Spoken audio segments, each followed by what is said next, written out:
ンババンバンバアビバビバビバババンババンバンバアビバババンババンババンバンバアビバビバビバババンババンバンアビバババン。はい、藤子さんでございますよ。本日もお付き合いよろしくお願いいたします。この番組はお休み前の約1時間、10時5分ぐらいから11時ぐらいまでの間、皆様と楽しい時間を共有して、いい夢見れるライブを目指しておりますので、皆様積極的に参加してくださいませ。で、番組の前半はこのように、にゃんこにカリカリとおやつのカリカリを用意しておりますので、猫の姿がそこそこ楽しめると思いますので、猫目的で参加される方は、ぜひ番組の冒頭にスマホを握りしめ、パソコンの画面にかぶりつき、息も止めて瞬きもせず、ご視聴いただくことをお勧めしておりますよ。そしてそのままくたばらないようにご注意くださいませ。ちゃんとチャンネル登録とグッドボタンを押してスパチャを投げてからくたばるようにしてくださいね。で、今画面に収まっておりますのがグレーのグーちゃん、白黒のクータくん、三毛猫のたまちゃん。画面に収まっておりませんが、白茶のゆりさん、茶トラのまるくんと、我が家には全部で5匹のかわいい猫ちゃんがおりますよ。で、5匹のかわいい猫ちゃんがいる生活ってどんな感じなのかなっていうのをちょっと楽しんでいただけたらいいんじゃないのかなと思いますよ。まだ残ってるよ、言った2つですな。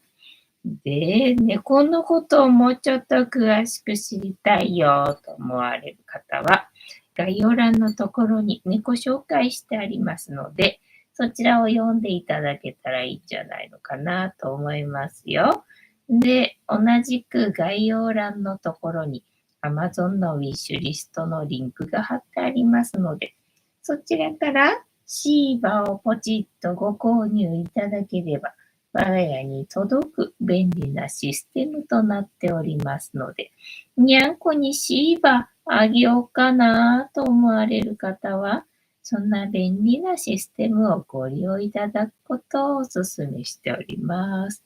ね、ゆりたんがいるんですよ。画面にちょうど映ってないけれども、ね、影はあるだろう。ゆりたんがずっとね、お皿を見つめているわけですよ。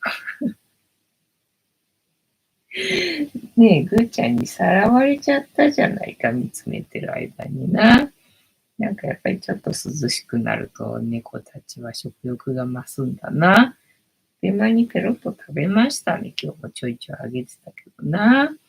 はい。で、一日一個、猫に関してのお話もしませんので、これから皆様と一緒に乾杯しようと思いますので、付き合いよろしくお願いいたします。で、乾杯の時に、ジャスティースって言います。で、なんでジャスティースって言うかっていうと、後ろにいるうさ耳をつけていて、左腕が取れている黒い観音様がこの番組のチーママでございまして、名前をたけしと言いますよ。で、たけしの言葉で乾杯のことをジャスティースって言いますので、一緒に言っていただけると嬉しいです。はい。では行きますよ。せーの。ジャスティース。たけしジャスティース。猫いなくなっちゃったな。はい。今、にゃんこたちはお水を飲んでおります。いい子だね。ぐーちゃんとゆりたんが水を飲んでおります。かわいいですね。で、たまちゃんはそこにおります。うーたはそこで毛づくろいをしております。まちゃはどっかに消えました。はい。今日は塩入りの白湯。ああ、うん。塩はあんまり入れなかったから、まあ、こんくらいでいいんだろうな、普通はな。普通はこんくらいでいいんだろうけど、なんかしっかり塩味がするぐらいいつも私が入れてしまうから、なんか薄味な感じがしてしまうな。あとはまあ今日はあったかいのよりは冷たい方のが気分的にはって感じだったんだけど、さっきアイスコーヒー飲むのに氷全部使い切っちゃったんでね、で、ポットに沸かしたお湯がすっかり残っておりましたので、今日も塩入りの白湯にしてみました。まあ今日はちょっと涼しいからね、多分白湯でいいんだと思うんだけど、なんとなく今日は気分的には冷たい方のがいいかなみたいな感じでございます。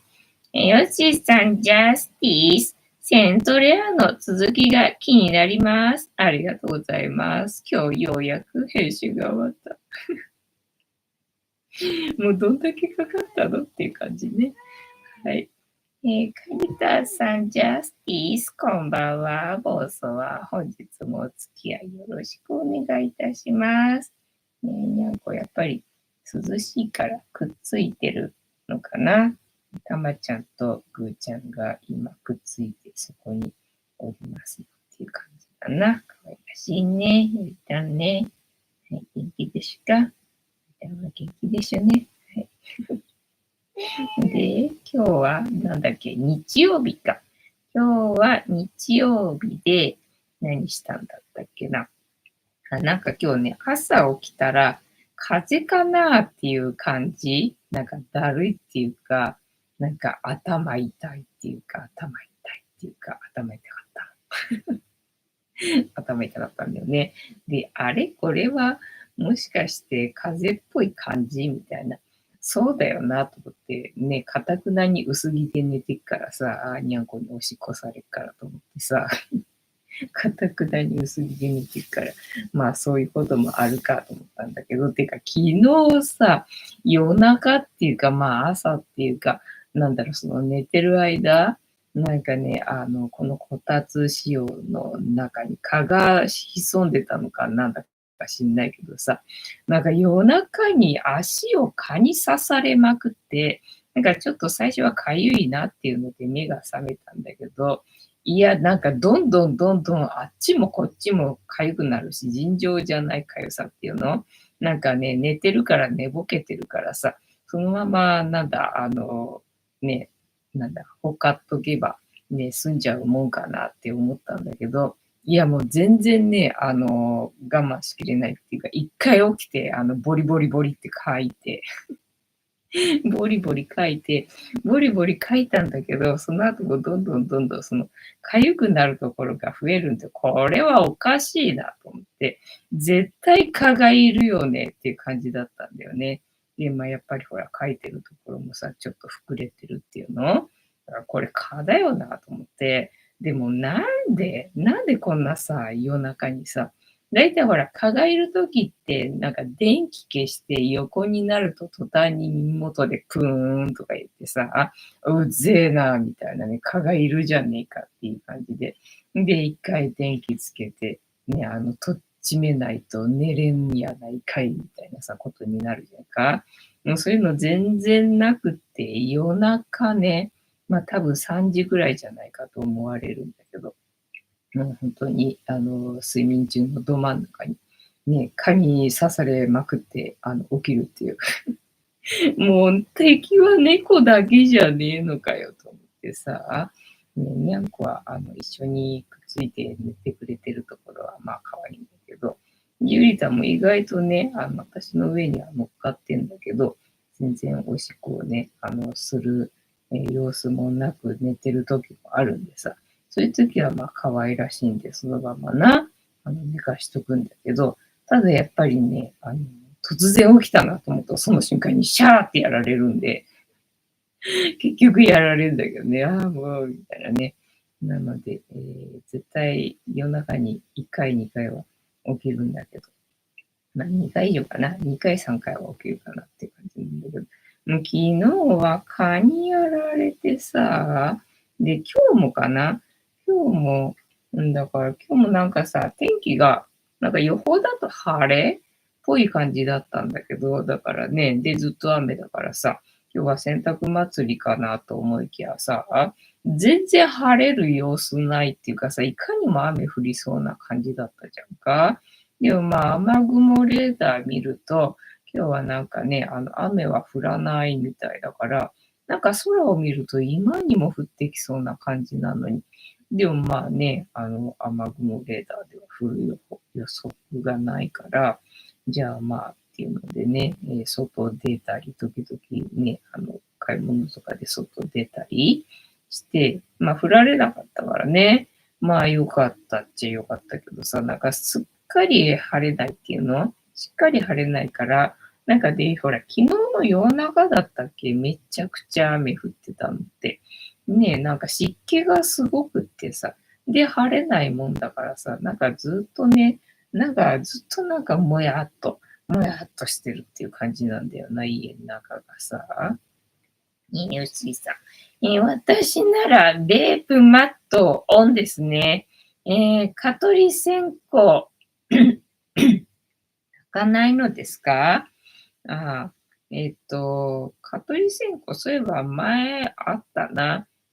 蚊取り線香っていうか、なんか、電池入れて、で、スイッチオンすると、なんだ、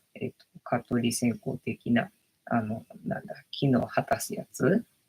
が前あったよな。で、そのガーデニング、前にしてた時にね、窓開ける時に、それを、発動させて、で、作業して、で、終わったらね、窓閉めて、それも、オフにして、みたいなことをやってたよな。で、まあ、しばらく使ってたっていうか、だいぶね、長年時間が経って、で、ガーデニングもしなくなったんで、ね、使うことがなかったんで捨てちゃったんだけど、そういえばそんなのうちにあったな。今はだからなんだろう、あんまり蚊がね、そんないないっていうか、ね、そんなに、その時使ってた時みたいに、困らないっていうのかな。なんか不思議なんだけどね、刺されやすい体質なんで、刺されるっちゃ刺されるんだけど、でもなんか蚊のえ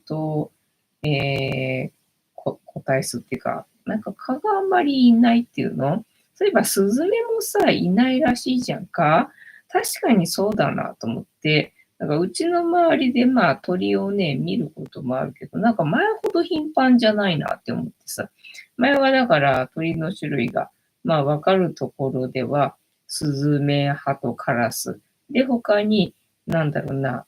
グレーっぽいような感じの、スズメとハトの、中間的な大きさの鳥が結構いるんだよね。だからまあ、それの方のが近所で見かける頻度は多いかなっていう感じだったんだけど、まあ、にしてもさ、ほら、スズメちゃんは前はね、その地面にね、なんかつついてる姿見たりとかしたことあった気がするけど、最近もっぱらいてもまあ、鳩かなっていう感じでさ、スズメの姿は確かにそんな見ないよなって思って、だからね、蚊もなんか少ないなーっていうふうに思ったんだけどさ、だから前はそのお出かけすると虫除けシートを塗らないと大変なことになってたからね、まあ持ち歩いてはいるんだけど、今年それの出番が全然なかったもんね。でね、なんかスズメがいないとかっていうニュースでさ、確かになと思って。で、今日母親のとこに行ったんだけどさ、賞味期限切れのどら焼きをあげに、賞味期限切れのな、人にあげらんないからさ、まあ母親のところにね、置いてこようみたいな感じでさ、行ってきたんだけど、まあその時、電線にスズメが10羽ぐらい止まってたのかなって感じで、おお、スズメいると思って、前はスズメがいたところで別になんか感動したりとかなかったけどさ、なんかそんなんがあったもんだからさ、確かに見てないなと思って、で、なんか今日スズメね、無事に10羽ぐらいいるのを見たんでさ、あ、よかったって思って。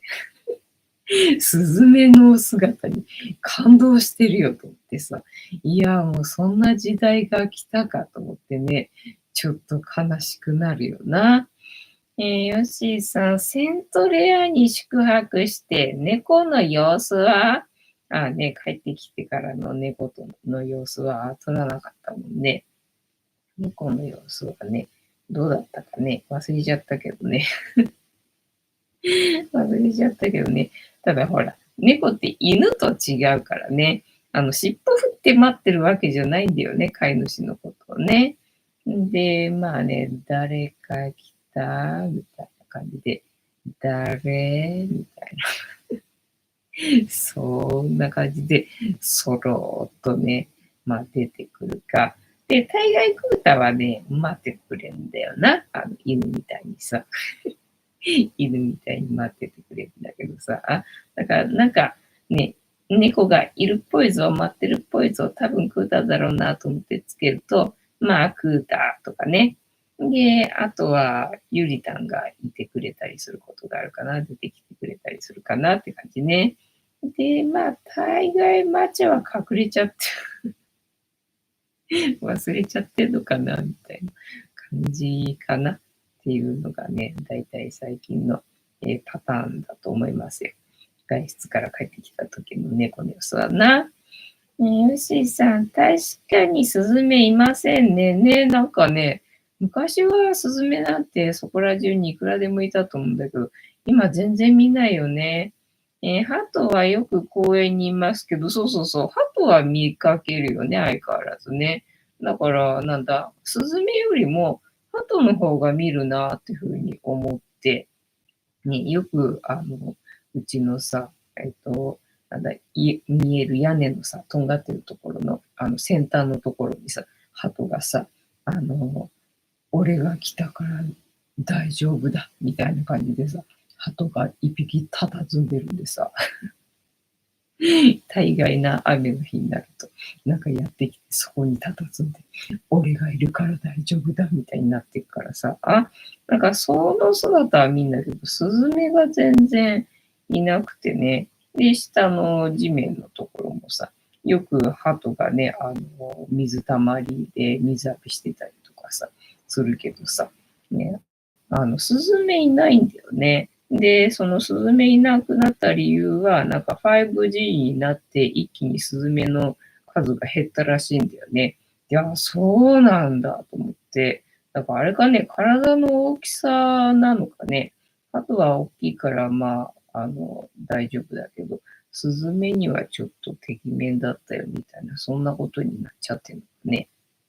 いや、スズメちゃんね、なんか今まで特に気にしてなかったけど、なんか悲しいね。スズメちゃんまで絶滅危惧種になっちゃってるらしいからさ、なんか悲しいねと思ってさ。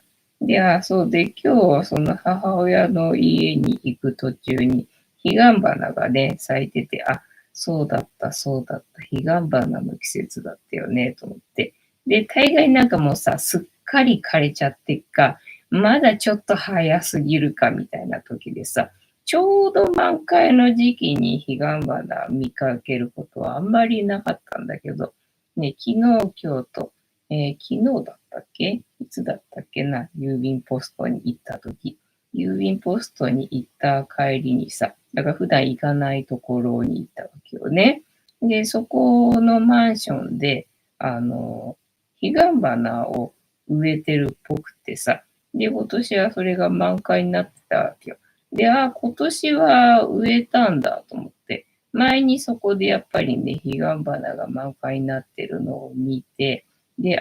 ここで彼岸花見れんだと思って、で、なんか次の年かなんか覚えてて、で、また彼岸花見に行こうかなと思ったらさ、すっかりなくて、あれと思って。なんだ、毎年これ咲くわけじゃない、咲かせてるわけじゃないんだと思ってさ、なんか花変えてんのかと思ってさ、なんだと思って楽しみにしてたのにって思ってさ、それっきりそこには行ってなかったんだけど、なんか今年行ったら彼岸花いっぱい咲いてて、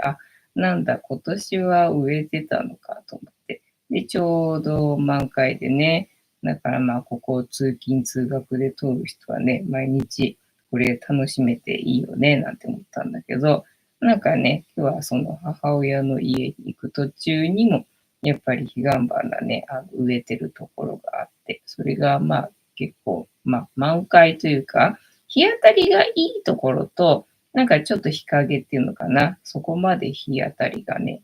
良くないというか、普通ぐらいのところと、なんか違うみたいでね、日当たりがいいところのやつはちょっと一部枯れちゃってたけれどもね、なんかそれ以外のところは、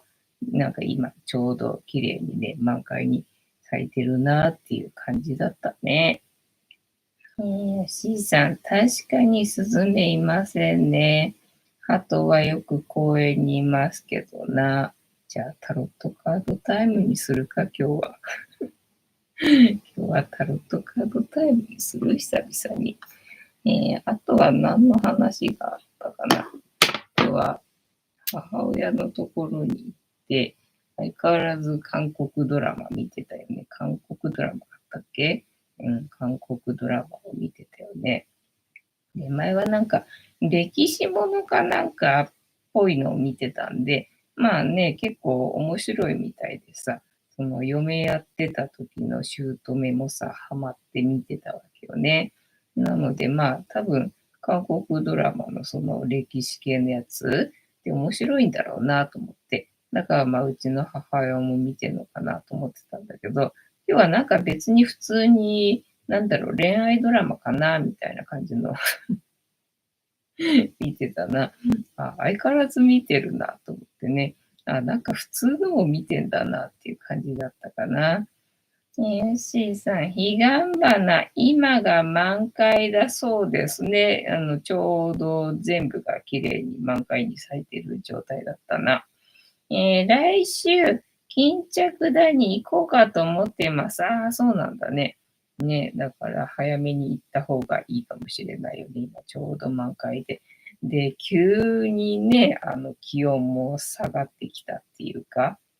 ね、そんな感じなんで、一気にね、花が、なんかね、枯れてしまうっていうか、終わってしまいそうな感じだからね、早めに行った方がいいだろうね。よしさん、ご両親はお二人で生活しておられるのですか？いいえ。うちはだってもう私が生まれる前から家庭崩壊してたかな。家庭崩壊してて。で、ね、と、いつからですか？私が9歳の時からね、別々に、暮らしておりますよっていう感じですね。で、母親のところには今弟が、一緒にね、住んでる感じで。で、ね、弟も長いこと付き合ってる、彼女がいるんだけれども、全然結婚はしないみたいで。だからそんなに長いからさ、まあ彼女の方ももうね、なんか結婚とかね、どうなんて思ったんだけどさ、どうも彼女の方は結婚する気あるらしいんだけど、だから弟の方がどうも結婚する気ないみたいで、で、なんか結婚してない状態みたいなんだよね。でもまあ確かになんか男が結婚するって、決断するのは相当、よっぽどの時だみたいな話を聞いたことがあるんでね。まあそういうことなのかね、なんていうふうに思ってるけどな。そんな感じです。そんな感じですよ。はい。じゃあ、タロットカードタイムにでも行くか、久々にな。はい。では、突然始まるタロットカードタイム。このシャッフルは皆様のストップの掛け声で止まりますのが、ごめん、ゆりご協力よろしくお願いいたします。なんか、たまちゃんがすっげえびっくりした顔して見てんだけど、なんでなんでだよ。てんたまさん、サイゼリアストップありがとうございます。そういえば、ね、今のこのピザとかのさ、アイコンでさ、思い出したけど、さっきそういえば、久々に琵琶湖くんの動画がおすすめに上がってきてさ、ああ、そうだ、そういえば琵琶湖くんな、忘れてたけどな、と思って、久々に見ようかなと思ってさ。まあ多分アップロードされたばっかりの動画かながおすすめに上がったみたいなんだけどさ。どこだっけ京都かなんかの、レストランで、まあ多分中華系なんだろうねっていう感じの、日本語がちょっと怪しいよね、みたいな、レストランで、で、なんか評判がめちゃくちゃ悪いらしいじゃんか。で、それで行ってみようっていうので行くことになってんだけど、だからレビューを見ると、なんかめちゃくちゃいいらしいんだよね。で、これなんでだっていうので、評判めちゃくちゃ悪いはずなのに、何なんだこのね、星の数はっていうので。で、レビューを見ると、なんか怪しい日本語の人がね、いっぱいね、星5つで、なんかいっぱい書かれてて、これは怪しいねっていう話ね。あ、そうそうそう、シャトレーゼのケーキ出してた店な。私そのニュース知らなかったんだけどさ、なんかそれがね、動画でもさ、結構、ね、話題っていうかになってたらしいじゃんか。知らなくて、琵琶湖くんの動画見るまでそんなことになってたんだと思ってさ、いや、おかしいと思ってさ、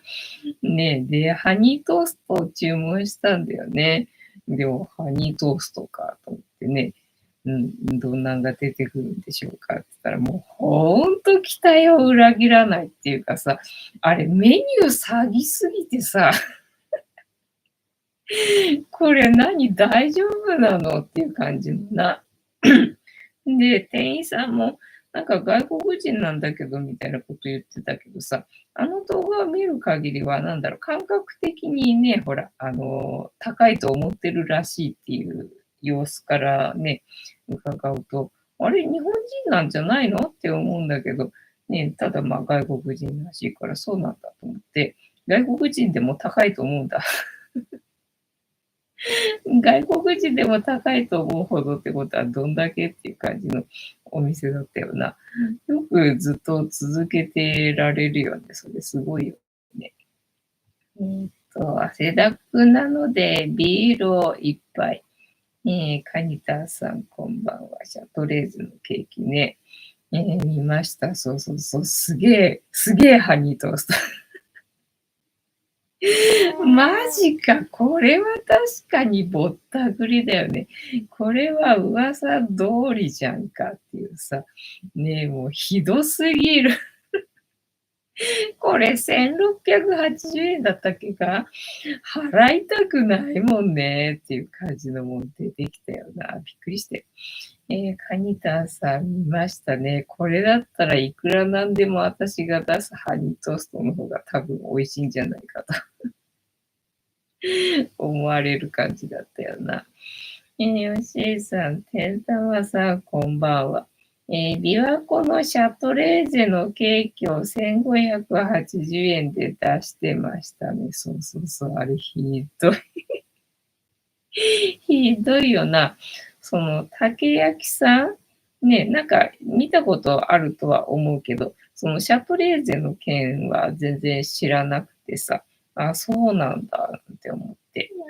ね、なんか見てみたいなとは思ったけど、おすすめに上がってきてないので、うちには。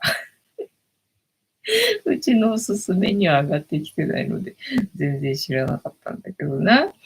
てんたまさん、よしーさん、こんばんは。そうね。それでなんか行ってみようと思ったらしいじゃんか、びやこくんがさ。いや、もうほんと予想をさらに上回るひどさでマジかっていう感じでな、ハニートーストに関してはさ。で、ね、ピザも注文しょうがない、金があるからしてやるわっていうのでさ、どんなん出てくるのかみんな見たいでしょっていうのでさ、ね、ピザもさ、注文してくれるんだけどさ。で、ピザはちゃんとな、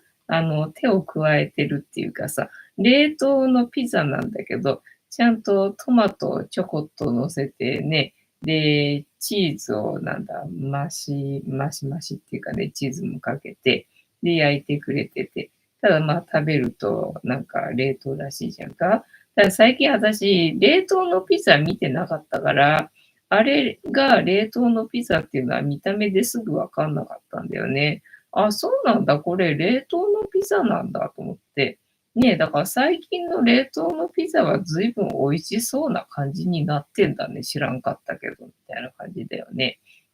で、まあ、冷凍食品は美味しいからね。まあ、美味しいっちゃ美味しいんだろうけど、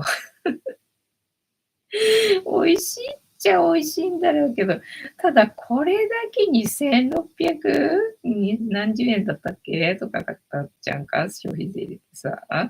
ね、いや、確かにな。確かにこれで1600円はないわっていう感じだよね。あ、まあ、ドリンクセットで、ドリンクが高いっていう言い訳されると、そうなのかなって思うけど、でもコーラだったっけ？あれ飲んでんのさ。ね、コーラでね、高し入れてんもんね、そんな高いよっていう風には言えないもんね。えーっと、星さん、琵琶湖くんの日本一美味しいチャーハン文京区の店を食べた感想が面白かったで、製造なんだ。味は普通で、冷凍チャーハンの方が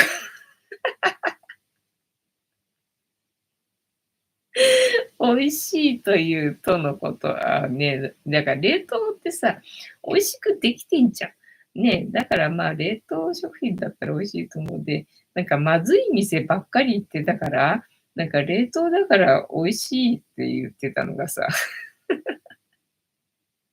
まあそうだね、まずい店ばっかり行ってたんだと思ってさ、いや、日本にそんなにまずい店いっぱいあるんだと思ってさ、ちょっと逆にびっくりだったよね。そうなの。そんなにまずい店ばかりよく見つけられるよねと思ってさ、日本はね、どこに行っても美味しいって言われるし、確かになんかこの店まずいって思う店にぶち当たったことってあったっけなってなんか思い出せないぐらいだからさ、ねえ、日本でまずい店探す方のが難しいんじゃないかと思うんだけど。すげえなと思って。そんなにまずい店ばっかり行ってたんだと思ってさ、最近まずいものばっかり食べてたから美味しく感じるっていう感想が面白かったな。天太さん、ローカルは結構やり放題なお店がありますね。ただまあね、その今日見たやつはさ、京都だろ、その外国人観光客目当てにね、金儲けしようって広げた、多分中国系のお店なんじゃない、日本じゃないだろうみたいな感じのお店じゃんか。もうほんとね、日本で適当なことやんないでもらえるかな。勝手な勝手な印象を植え付けないでもらえますかみたいなさ、もうほんと迷惑なんですけどっていうレベルだったじゃんか、あれな。なんだっけ、ビフィダスヨーグルト？なんでヨーグルト出てきたのみたいな。すげえよな。もうそれでお店やろうと思ったっていうかさ、メニューはさ、すげえ写真しっかりしてるわけじゃんか。だからどうなってんだろう。このギャップどうなってんだろうっていうのが、ね、なんかもう不思議すぎたな。面白いね。というわけで、てんたまさんから、ストップの掛け声いただきましたので、ここから6枚置きまして、7枚目のカード、今の私たちに必要なメッセージいただこうと思います。では、いきますよ。せーの。1、2、3、4、5、6。で、7枚目のカード、本日はこちらでございます。せーの。じゃじゃん。なんだ、ダイヤルカナが出てきたよ。こんな時に。こんな時にダイヤルカナ出てきたな。ねえ、日本一美味しいチャーハンで冷凍チャーハンのが美味しいってさ、それで日本一美味しいってことはさ、日本のチャーハンどういうことっていうことになんじゃんな。だからそのお店もあれか、中国系のお店っていうことになるのかな。でも逆にさ、チャーハンだったらさ、中国の方がさ、本場なんだろうからさ、ね、美味しいのを出しといてほしいよね。それなのにそんなって、もうなんなんだよな。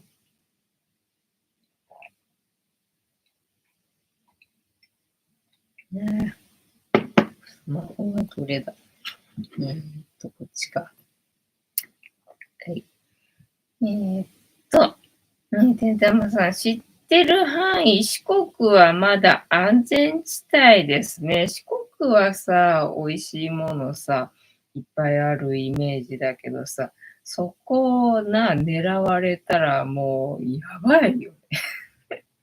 まあ多分狙われてるとは思うんだけどね。吉井さん、芸能人の美味しいとしか言わない食レポにはありますね。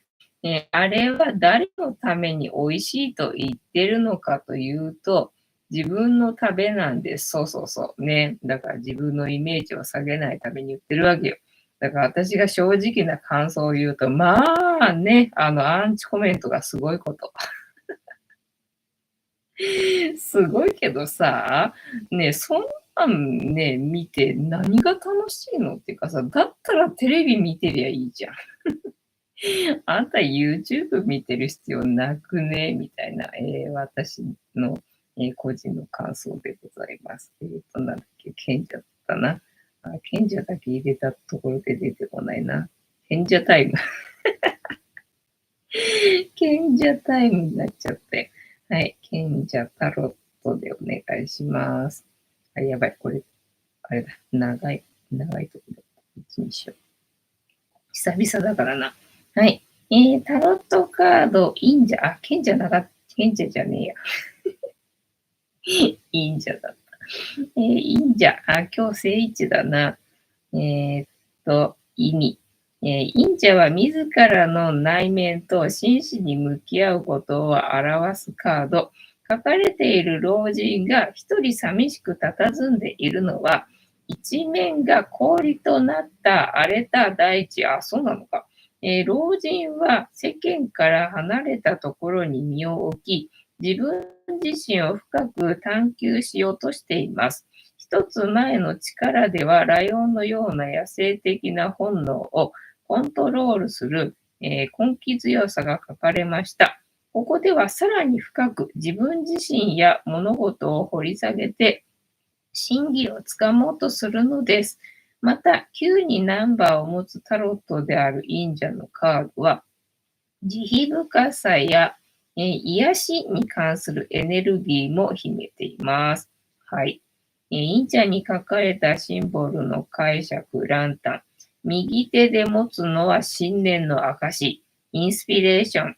先端が尖ったフード。見えない力への敬意。長い白ひげ。年長者、豊かな経験。老人の長いローブ。人目から守る。一人の世界。意味とキーワード、正位置。自己探求。じっと目を開き、耳も塞げば、自分の内面から語りかけてくる声に気づくことができます。忍者の正位置の意味は、真剣に内面を掘り下げる状態を示しています。だからこそ孤独や迷いを味わうこともありますが、それは決して悪いものではなく、自分をより成熟させる栄養です。はい。キーワード、理想の追求、悟り、ひたむきに進む、探求する、自己発見、人道的、自分と向き合う、深く考える、悩み別読み解き例、恋愛、語り合い、相手は年上かも、仕事、突き詰める姿が尊敬を集める、対人、関わるなら深い話ができる人、そうですね。決断、本当に貫きたいこと、専門分野。はい。まとめ深読み。左側は過去を表します。忍者に書かれた老人は左を向いており、過ぎ去ったことに思いを馳せている。自分自身の人生だけでなく、人類や宇宙の長い長い歴史をも、思い巡らせているのでしょう。まとめ。深い内省と悟りのカード。正位置ならひたむきに一人で探求する理想を表すカードでした。忍者にはとことん自分と対峙する力があります。正位置の場合は自分のあらゆる側面を認める覚悟を持ちましょう。はい。というわけで、本日のタロットカードでいい調べるの回は、自分の生き方、覚悟できてますか？できてません。というわけで、はい。参考にしていただけてたら幸いでございます。覚悟を持てば道は開けるらしいっすよ。なので、覚悟を持てない私はいつまでも道が開かない。はい。どこだったっけ？ではさ、東京オリンピックで味の素の冷凍餃子や、コンビニのおにぎりが外国の方から大好評でしたので、彼らからすれば本当に美味しいのかも。うん、そう。味は多分ね、美味しいんだと思うよね。ただまあ、日本の食べ物は食べないでくれっていう注意喚起は、流されてるらしいよな。ヨッシーさん、自分を守るために美味しくない場合でも美味しいという食レポ、それは違うのではと思います。そうそうそう。必ず美味しい。これ間違いなく美味しいやつです。初めてこんなに美味しい〇〇食べました。など、飽き飽きです。そうね。まあ、なんだろう。スポンサーだとかね、そういう関係もあるからね。まあ、テレビだと美味しいとしか言うしかないよね。まずいとは言えないよね、絶対に。そうですごい覚えてんのが、そういえばなんかギャル曽根すっげえ太ったらしいじゃんか。なんか、へえと思ってさ、ねえ、ギャル曽根はだって大食いでさ、あんな痩せてるのに大食いでさ、みたいなのがあったのにさ、いや、大食いの人って太るんだねっていうのが、へえってね、思ったんだけど、そうでギャル曽根が前に言ってた言葉がすげえ印象的だったんだけど、まあ、美味しそうに食べるじゃん、あの人さ。だからまあ見てて気持ちいいんでね、なんか大食いでも美味しそうに全部きれいにね、食べるところがさ、ね、見てて気持ちがいいんでいいなっていう感じだったんだけど、まあ何でも美味しいわけじゃないみたいなのでね、なんか困ったことがあるらしくって、それがひじきだったかな。なんかどっか三陸かどっかね、まあ、名産というか、で、なんか、キャンペーン的なのも、まあ、含まれてるのかなっていう感じなんだけど、まあ、そのひじきが大量に出てきてね、で、なんか、ギャル曽根ちゃんいっぱい食べてねっていうふうに言われるんだけど、なんかそのひじきがね、すっごいまずかったんだって。いや、それは地獄だなと思ってさ、ね、大食いだからさ、たくさん食べなきゃならないわけじゃんか。ね、で、そういうね、なんだ、キャンペーン的な、その地域にね、お客さん来てもらえるようにっていうのもあってやってるわけじゃんか。それなのにさ、ね、まずいのを食べなきゃならないっていうのは、いや、それは地獄だね、辛いねっていう感じで、ね、なんかまあ多分頑張って食べたんだと思うけど、彼女のことだからさ、なんかそれが辛かったなっていう話だったわけよ。で、まずいのがほら、なんか味がとかね、なんか味がなくてっていうんだったらまだね、あれなんだけど、なんか味がなくて、なんかジャリジャリしてたらしいんだよね。すごいなんか小石かなんかが混じってたかなんかでジャリジャリしてて、で、それがなんかすごいまずくて食べにくくてみたいなのを言っコメントしてたのがすごい印象的でさ、いや、そうなんだ、それはちょっとかわいそうだよと思ってさ、ね、いくらなんでもちゃんと美味しいもの食べさせてあげてよと思ってさ、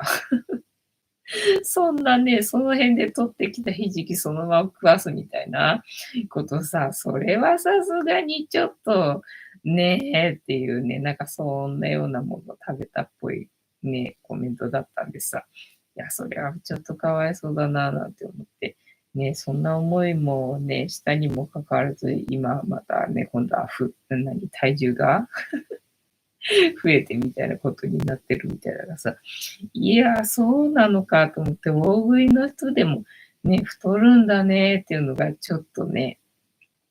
びっくりっていうかさ、なんだろう、大食いの人で太ると、どうやってね、体重の管理っていうのしたらいいんだろうねっていうのがさ、なんだろう、わかんないなっていうか、大食いの人ってどうなんだろう、普段から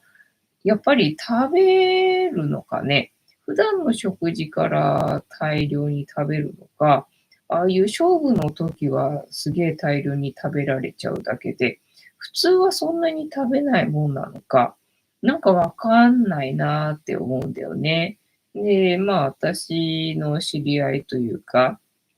昔の職場の同僚なんだけど、やっぱりね、ちょっと食べる人だったんだよね。で、なんかその子と私が、なんか体型が似てるらしいんだよ。体型が似てるんで、なんか遠くから見るとみんななんかどっちだかわかんないとかって言われる感じで、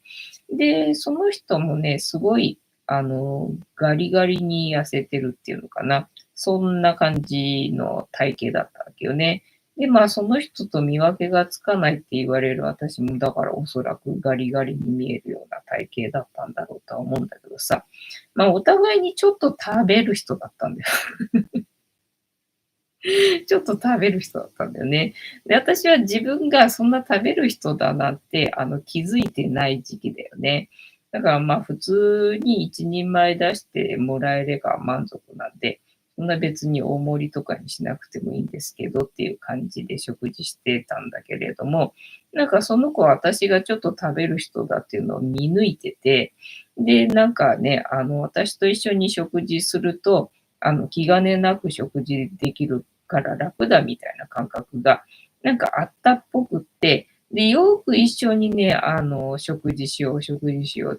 て誘われて、で、まあ、しゃあないから一緒によくね、食事してたんだけれども、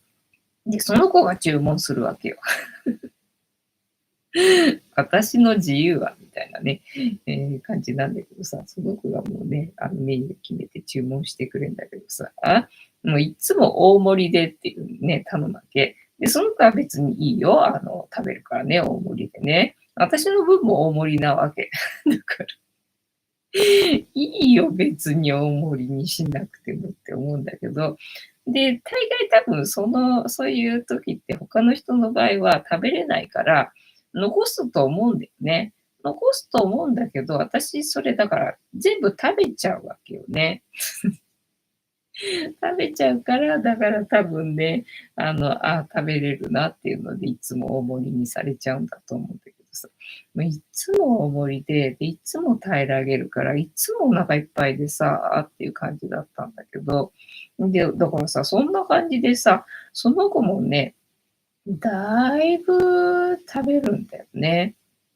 で、ね、いつも食べるなっていう印象。だからギャル曽根みたいなああいう大食いではないけれども、やっぱり普通の人よりはちょっと食べるよねっていうね。なんかそんな食べんのって思うぐらいな、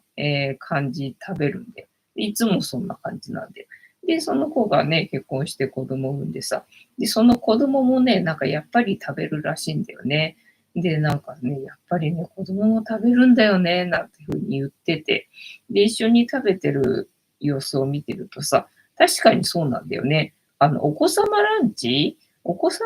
ってさ、大概みんななんかさ、遊びながら食べるからさ、ほとんどなんだろう、食べてるっていうよりは散らかしてるみたいな感じでさ、あんまりあれを綺麗に平らげてる子供って見かけないんだけど、なんかこんちの子たちはね、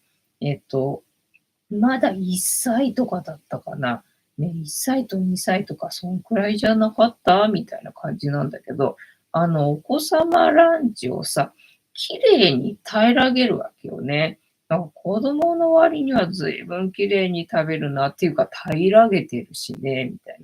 な。でね、おかわりするんだよ。もう1個注文すんだよ。で、もう1個もね、綺麗に平らげんだよね。あ、確かにこれはちょっと食べるよねっていう感じだからさ、そう考えるとなんだろう、大食いの人ってやっぱり子供の時から、こうやって食べるもんなんかねって思うとさ、食費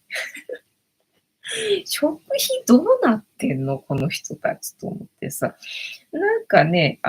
テレビとかでさ、ああいうね、バトってる時だけ、あんな大量に食べるけど、普段は別に一人前とかなんだろうねって風に思ってたわけよ。でなきゃさ、食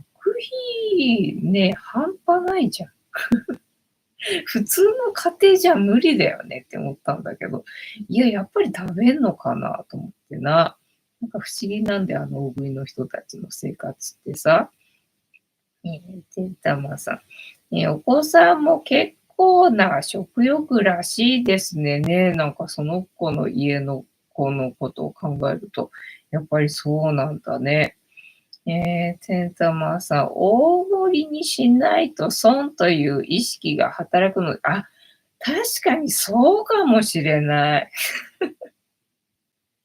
そうそうね。最近ほら、大盛りはね、なんかプラスいくらとか取られるお店も結構あるけどさ。で、うちは大盛り無料なんでとか言って、それアピールされるから、最近多分大盛り無料のお店ってあんまないんだろうと思うけどさ。昔って結構、大盛り無料は当たり前だったもんね。そうだよね。だから大盛りにしないと損っていう意識で多分ね、あのなんだ、注文してたところありそうな気がする。てんたまさん、お子様ランチのおかわり、そう、びっくり。まださ、6歳とか7歳とか、ね、小学生ぐらいのね、体が結構大きい育ち盛りっていうのかな、の子だったら、まあ、まだわかるけど、いやいやいや、まだね、幼稚園ぐらいの子だったんでさ、ちょっとびっくりしたよね。てんたまさん、大食い YouTuber だと、もぐもぐ、さくらさんは好感度高いですね。あ、そうなんだね。じゃあやっぱり美味しそうに綺麗に食べるんだろうね。おしーさん、私も3玉まで無料のうどん屋で3玉食べて苦しくなってなんで自分はお金払ってこんな苦しい思いをしているのだろうと思いました。そうそうそう、なるよね。ほとんどが、ほどほどが一番です。そうそう。その苦しくなってね、お腹いっぱいになって苦しくなっちゃった時は後悔するんで、ああ、もう本当ね、やめとけばよかった。なんでお金払って自分のことをね、こんな苦しめてね、何してんだろうって本当その時は思うんだよね。そん時は思うんだよね。そん時だけ、そん時だけなんだよな。ヨッシーさん、それは、衝動的大食いあるあるね、あるあるだよね。だから、なんだっけ、ビュッフェとか行っちゃうとさ、もう種類がいろいろあるんで、なんか全部食べてみたいっていうのでね。で、持ってきちゃうんだけど、いやーもうちょっとこれいらなかった。これ一皿ね、最後の一皿これいらなかったな、でも持ってきちゃったしなと思ってさ、ね、で食べられる分だけ取ってください。まあそりゃそうだよなって思うからさ、もうこれ持ってきちゃったね、責任で食べなきゃと思って食べんだけど、まあね、その後後悔するよね。やっぱ残せばよかったよって。あるあるよね。ねもう、はい、すいませんでしたっていう感じよ。というわけで。本日も竹縄ではございますが、いいお時間になってまいりましたので、そろそろお開きにさせていただきまして、調子が良ければ11時ぐらいまで毎日のようにやっておりますので、お時間合うときはお付き合いいただけると嬉しいです。で、私の人生の目的は、私の笑顔で私とみんなを幸せにすることですので、チャンネル登録がまだの方は、チャンネル登録とグッドボタンを押して、スパッチを投げといていただけると、私が笑顔になりますので、よろしくお願いいたします。あと、見てなければ、お友達へのシェアもよろしくお願いいたします。猫の姿が物足りなかったよって方は、このチャンネルには猫の動画がいっぱいありますので、こちらを全部見といていただけたらいいんじゃないのかなと思いますよ。てなわけで、本日もお付き合いありがとうございました。次回も見てくれるかな？はーい。いいとも。じゃんけんぽい。はい。ではでは、いい夢見てね。おやすみなさい。バイなら。